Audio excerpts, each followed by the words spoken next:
If you knew morning wood, then you know why I feel blue.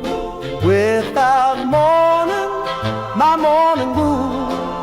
Oh, well, I love you, yes, I love you, morning wood. Morning wood, morning wood. Oh, how my heart yearns for you. Oh, morning, my morning wood. Oh, well, I love you, yes, I love you, morning wood. Morning wood, morning wood. Pretty, pretty, pretty, pretty morning wood. Oh, morning, my morning wood. Oh, well, I love you and I need you, morning wood. I love you, morning wood, with a love so rare and true. Oh, morning, my morning wood. Well, I love you, I want you, morning wood.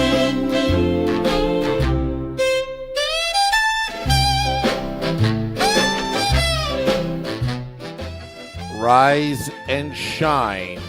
This is The Morning Woo, coming to you live from an undisclosed location in beautiful New Jersey. Streaming live on Facebook Live, YouTube Live, X Live, Twitch, and now on Instagram Live on the Let's Go Devils Network, as it is February 26, 2026, the day after the big welcome back Jack Hughes ceremony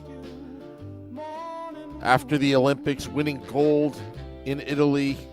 First time the U.S. men's ice hockey team winning gold since 1980, the Miracle Team. And I see a lot of those tuning in on the YouTube Live. Hello, good morning, good afternoon, good evening, wherever you are. I see Pod Legend, I see Mike Rosenswag, Lil Fireboy. Hello, Lil Fireboy, one of my favorite Canadians. Suka says, I got to see Woo on Fox this AM. Everyone loves Woo. Thank you, Suka. Yeah, I was on Fox and Friends, interviewed by Carly Shimkus. Turns out that her co-host, Todd Puro, is actually a lifelong Devils fan. He's a crazy Devils fan. So we got to get him on the podcast one of these days. Found that out early this morning. Metalander, thank you. Says, nice job on the cable news interview, Sam. The greatness can't be contaminated by politics. Thanks for keeping it real. Thank you, Metalander. Got your email this yesterday. Thank you for sending that to me. Maria, happy Devils Thursday to you. Anthony Penna, happy Devils Thursday. Yeah, so let's see. Johnny Danks, can we get a morning rant from the great Sam Woo on this glorious morning woo? Thank you, Johnny Danks. I read your comment yesterday. We were at American Whiskey. I'll get to that in a moment. Let's see here. Wimpy says, so much for all the optimism on the past night's pregame show. LOL. Yeah, and it definitely didn't carry over. It definitely didn't carry over to the Devils in the win column. Unfortunately, they lost 2-1 to the Buffalo Sabres in regulation, which, again, puts a damper on what's going on. We have to be realistic with this New Jersey Devils team. But let's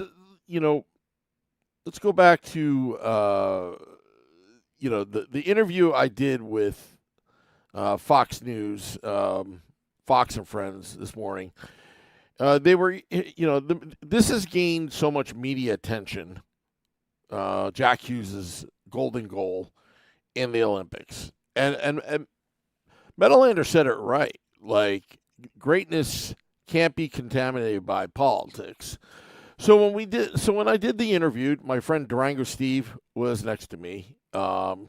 Again, it was like a 5-minute interview, but they only took one clip, and I was trying to plug the podcast. To be honest, like I had my podcast hat on and all that. Like I was doing everything to get the podcast, shameless plugging on there. And Durango Steve was helping me as well, but he was more like blatant. Oh yeah, it's the Let's Go Devils podcast. Letting Carly know, which was kind of funny. That's kind of the reasons why we do these interviews. But I was throwing one-liners that weren't even in that interview, that one bit. I was saying, I remember looking at the camera and looking at Carly, Carly Shimkus, who was interviewing me, and I said, that Jack Hughes golden goal is as American pie. And I looked straight to the camera, and they didn't even put it in there. But that tells you the media, they select what they want to put out. But, again, they wanted to get the fan reaction about Jack Hughes because, they wanted to see, is this drawing just hockey fans or is it drawing people that wouldn't really go to that game last night? So she said it was 50-50, whatever it was. But what I told her was what I told you on the podcast, that I really feel that when Jack Hughes scored that goal, that Olympic goal, the golden goal, for that split second,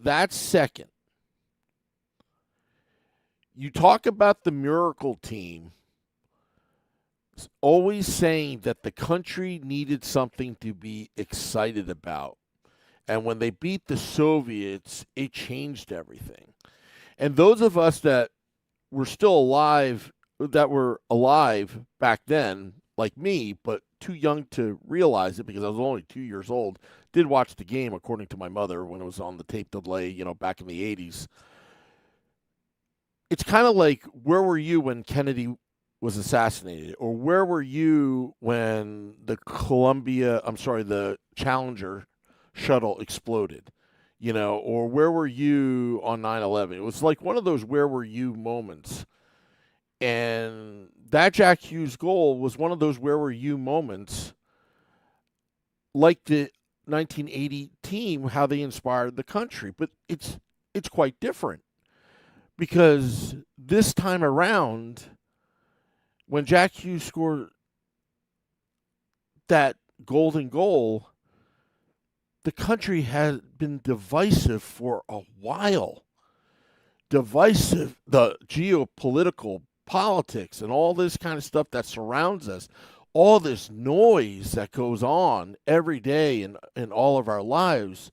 But when we were watching this game and watching their journey throughout the entire Olympics, fans were wanting something to celebrate about, but it was something that what Jack Hughes said, that goal united the country for that second where we forgot about everything. All the noise was squelched. It was muted for that moment of greatness, for that moment to be proud, that moment that, yes, I'm an American. It wasn't about being better than anyone else. It wasn't about, glory, the accolades, a gold medal to wear. It was about being unified, and nothing else could take that moment away from you for that second when he scored that goal. And when I said in the interview, it felt like September 12th, after 9/11, where we were all Americans and unified. It just didn't matter if we disagreed. It didn't matter if we were enemies. As we were Americans and we wanted to really be Americans. And that's what Jack Hughes' golden goal did. Now, as time went on, again, it's unfortunate.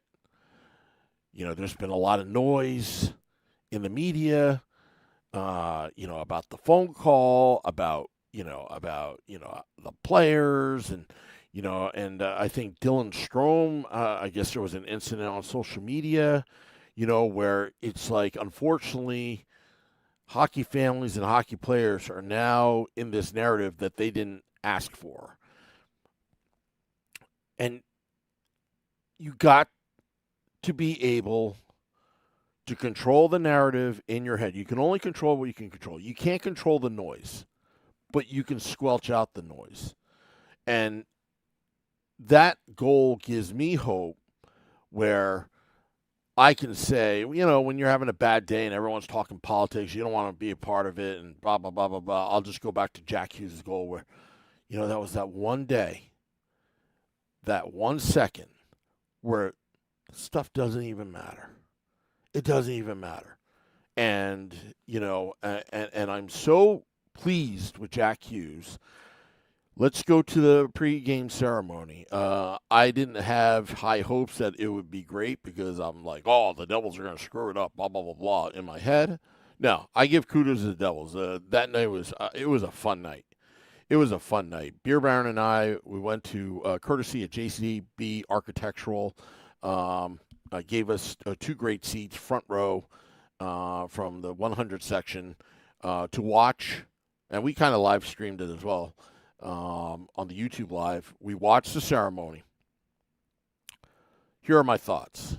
Number 1, wouldn't change it any other way. It was awesome. The crowd was awesome. Jack Hughes was awesome. Jack Hughes bringing out Tage Thompson, that was awesome. That's a sign of unity. And I wish in the political arena, between the two parties that rule this country, where, say, if Jack Hughes was on one party and Tage Thompson was on another, but since we're all Americans, we're going to all celebrate together, even though we're on opposite teams. That was a symbolic moment in sports, teaching our politicians to get it together and find common ground as Americans and start talking to each other and start getting things done for the American people. Jack Hughes, a 24-year-old ice hockey player, and the rest of Team USA and the women's team are setting an example for future generations, and also as a reminder to the current generations, Gen X, millennials, older generation, baby boomers, whatever. This is the way to behave. This is a classy move by Jack Hughes to it's not about his glory. It's something bigger where you're actually uniting the country, and we can start the healing process of not having so much divisiveness in this country. It only makes us better as Americans when we do that. And that ceremony was perfect. And then let's go to Jack Hughes out on the ice. He spoke from the heart. I truly believe that. He spoke very well. He has nailed every single interview since that interview that we were talking about before the Olympics. He has nailed every single interview like a professional, authentic. He's himself. He's comfortable under his own skin. And squelching out the noise around him and telling it as it is. That speech he made is one for the ages because he spoke from the heart. And the things we feared as Devils fans, with this whole Quinn Hughes saga before the Olympics, about playing with your brothers, all that stuff, he answered our concerns, saying that he is proud to represent the Devils organization, and this is not a scripted PR spin from Jack Hughes. You can tell in his voice as a person, a human being, addressing the crowd and saying, representing the great state of New Jersey. And he's been repeatedly saying, I love being in New Jersey. And as a Devils fan, as somebody that's, we've watched Jack Hughes grow. And you can't be more proud of that he is becoming a amazing young man, human being out on that ice yesterday. And I don't think he really likes the attention on himself. I truly believe that. He's a team first guy, like the way he explained Team USA and the USA Hockey Brotherhood. But he knows that he has an opportunity to do something productive and do something great for the community, just like his, the charity he does, reading with kids and all that kind of stuff. Let me tell you something. These players have an opportunity and a platform that was afforded to them by winning this gold medal to do something great. And it doesn't surprise me. It just takes a bunch of hockey players, both men and women, to kind of hit the reset button of what's going on in this country and being real. Because hockey as a sport, it demands authenticity. It demands you to work hard, because you cannot take shortcuts when you're playing ice hockey. It's either you do it right or get off the ice. And what's great about ice hockey, and we talk about fighting, and we talk about holding people accountable, hockey is one of those sports that you are held accountable, whether it's your coach or the other team. And let me tell you something. I think really what's been happening right now, and I know we want to talk a little Devils hockey right now, but this is bigger than Devils hockey. The entire mainstream media was at the Prudential Center yesterday. A lot of them were, maybe trying to fish out something, fishing for whatever, a story or whatever. But the hockey fans, and I saw the other, it's not just my interview with Fox and Friends on Fox News. There were other fans as well, and I heard some of the other interviews that, didn't make it on air. Everybody said the same thing, and this is something so amazing. But that ceremony with Jack Hughes last night, it was a playoff atmosphere for pregame.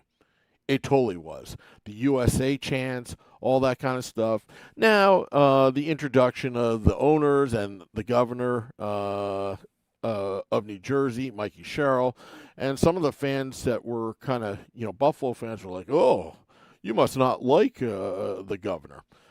I actually turned around to one and said, no, it's just a New Jersey tradition. We like to boo governors. It doesn't matter what party or whatever. It goes back to like Christy Todd Whitman. She got booed. Chris Christie got booed. Jim McGreevey got booed. Any governor along the way got booed. And I believe, if you remember, there was one day where we all went to Trenton for Marty Day. If you remember that little train trip we did to Trenton, I think we even booed then. I think we even booed then. The governor at the time. Who was the governor at the time when we did that Marty trip? It's just one of those things. It's a fun thing to do. It's like booing the commissioner of the National Hockey League, Gary Bettman, when he hands out the Stanley Cup, or we boo Roger Goodell, the NFL. It just happens. It's just a funny thing, and again, I call it tough love. Nothing there. I know the press, the media is trying to make something of it, but you have to be a real sports fan to kind of understand, or especially from New Jersey, what it really is. And, anyway. So, seeing a lot of comments here. Oops. Now I don't see comments because now my phone went haywire. But yeah, but let's, and Beer Baron actually made a lot of friends with strangers last night. But if you want to see my interview on Fox and Friends, you can go on my Twitter account or X account at Primetime Sam Wu. You can watch it there. And it's just about 5 seconds. You can watch all the other interviews as well. But I hope we get the opportunity to take Todd Puro to a game. Carly's co-host on Fox and Friends First in the morning. It's from 4 to 6 a.m. on Fox News. But yeah, so but then the game started, and I gotta admit, like after watching the Olympics and that kind of like Stanley Cup playoff atmosphere every night, it was like watching hockey in slow motion and molasses, and there was not much energy after the first minute puck dropped. The Devils looked rusty. The Sabres kind of looked a little rusty. But, again, Devils losing 2-1. You lose a big opportunity here to kind of jumpstart your 25 games that you have left to try to make a playoff push.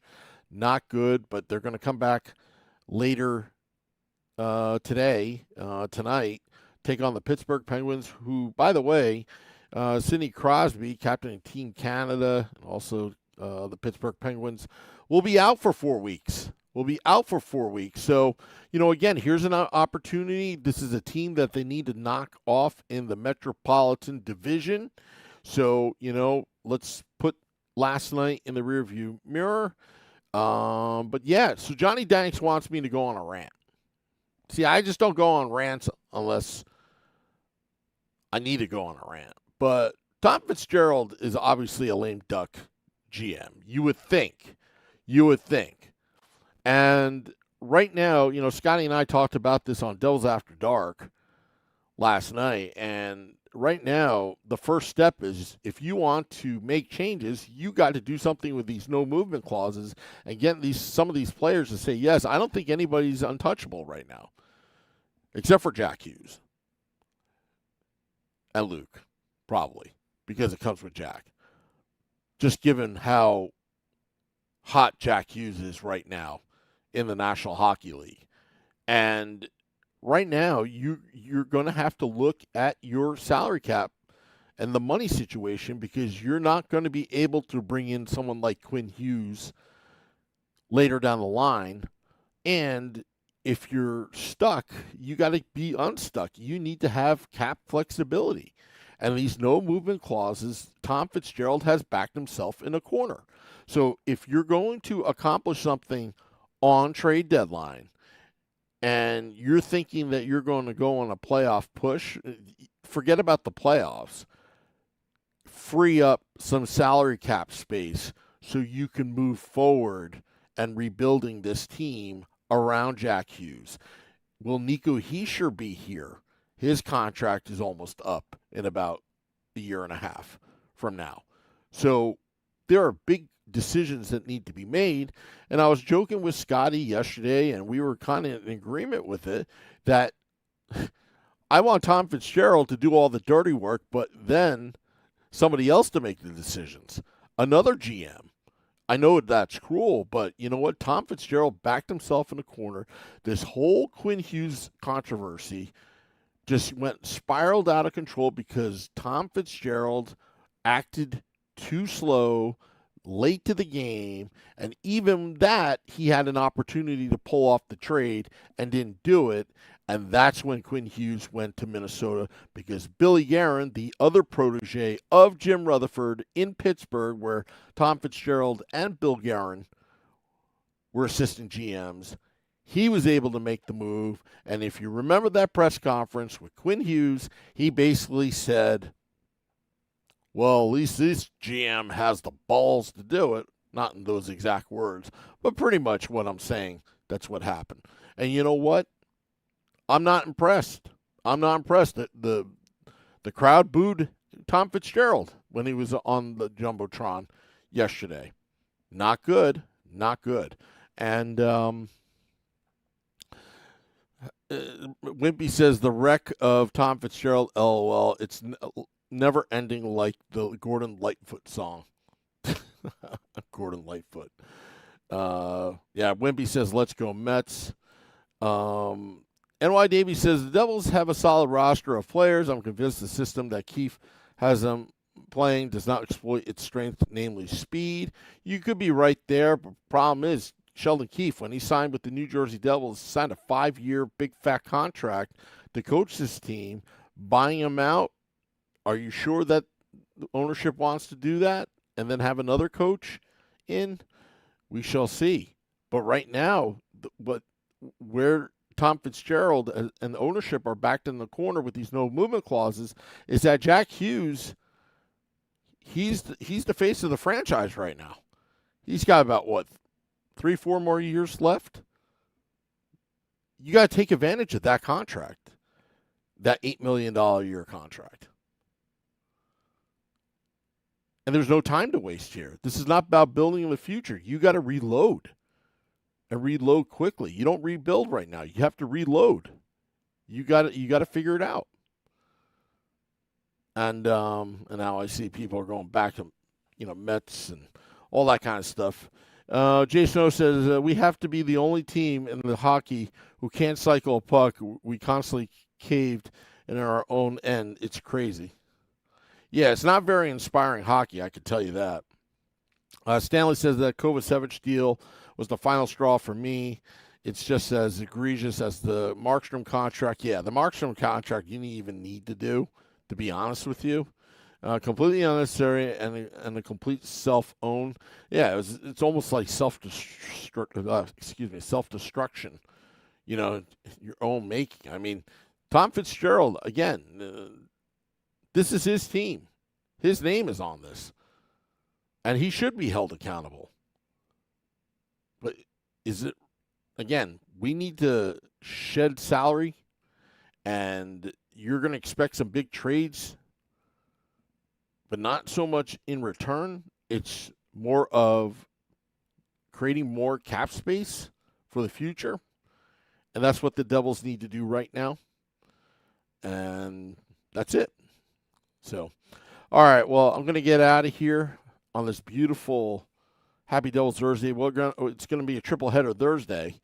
We're going to have Game Day Live and Devils After Dark, unless news breaking of some kind of trade, as the roster freeze is over. It's been over for a bit in the last few days, so we shall see. So we're going to have Vinny Parisi and I for Game Day Live, and also Devils After Dark. I believe Scotty and I will be on. So let's do the ceremonial sip. To Jack Hughes, you're doing well, my friend. Loving every interview that you've done. Keep up the good work. I know you're tired, but you do represent the state of New Jersey and New Jersey Devils very, very well. To you, Jack Hughes, I sip to that. Cheers. All right. Well, getting out of here. See you on Game Day Live a little bit later, around 6 p.m. Eastern. Until next time, let's go Devils.